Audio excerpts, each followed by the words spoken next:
Assalamualaikum warahmatullahi wabarakatuh. Saya perwakilan dari kelompok 6 akan mempresentasikan Project Citizen Kewarganegaraan.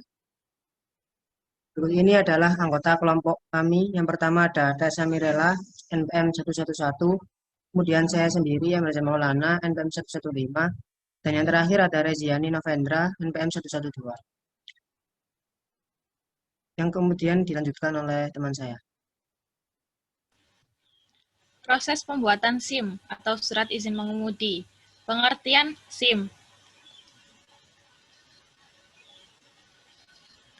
Surat Izin Mengemudi atau SIM adalah bukti registrasi dan identifikasi yang diberikan oleh Polri kepada seseorang yang telah memenuhi persyaratan administrasi, sehat jasmani dan rohani, memahami peraturan lalu lintas, dan terampil mengemudikan kendaraan bermotor.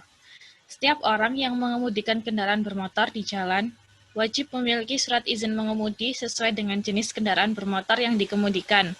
Pasal 77 ayat 1 Undang-Undang Nomor 22 Tahun 2009. Jenis-jenis SIM. Sesuai dengan Pasal 77 ayat 2 Undang-Undang Nomor 22 Tahun 2009 tentang lalu lintas dan angkutan jalan, surat izin mengemudi di Indonesia dapat diklasifikasikan dalam dua kategori, yaitu SIM kendaraan bermotor perseorangan untuk kendaraan pribadi dan SIM kendaraan bermotor umum untuk kendaraan umum. Syarat memiliki SIM. Pasal 77 ayat 3 dalam Undang-Undang Nomor 22 Tahun 2009 menyebutkan bahwa untuk mendapatkan surat izin mengemudi, calon pengemudi harus memiliki kompetensi mengemudi yang dapat diperoleh melalui pendidikan dan pelatihan atau belajar sendiri.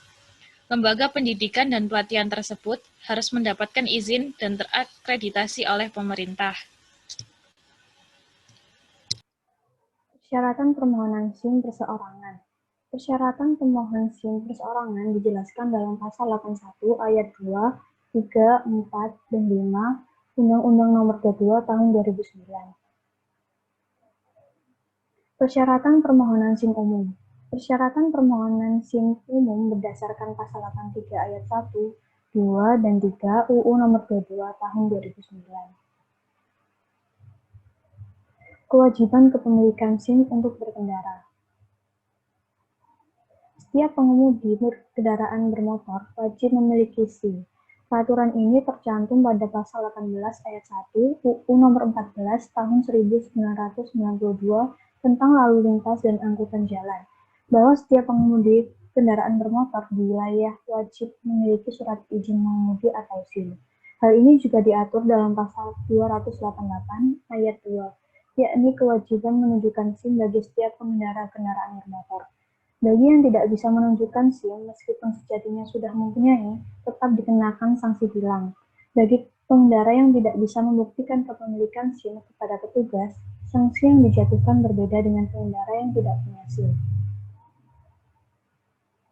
Cara pembuatan SIM.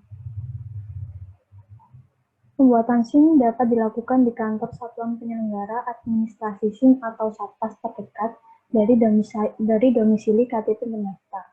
Prosedur umumnya sebagai berikut.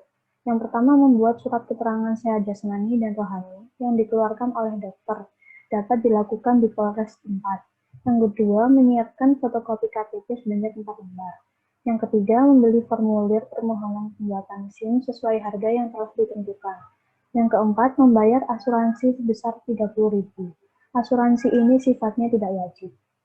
Yang kelima, isi formulir dan kumpulkan di loket yang telah disediakan. Yang keenam, pendaftar diminta untuk melalui 2 tahap tes. Setelah pendaftar dinyatakan lulus dari kedua tes tersebut, pendaftar akan diminta menunggu panggilan untuk pengambilan foto dan tanda tangan ke dalam kartu SIM baru. Dan yang terakhir, pendaftar biasanya diminta untuk menunggu di dalam kantor hingga SIM baru selesai dicetak.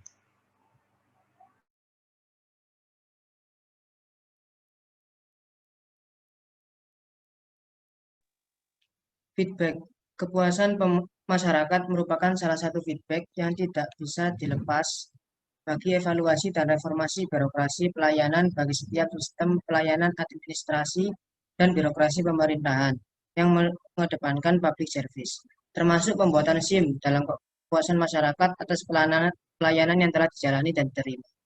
Prosedural sistem pelaksanaan pelayanan sering dikaitkan dengan efektivitas pelayanan yang berpatokan pada lamanya waktu pelayanan yang ditetapkan.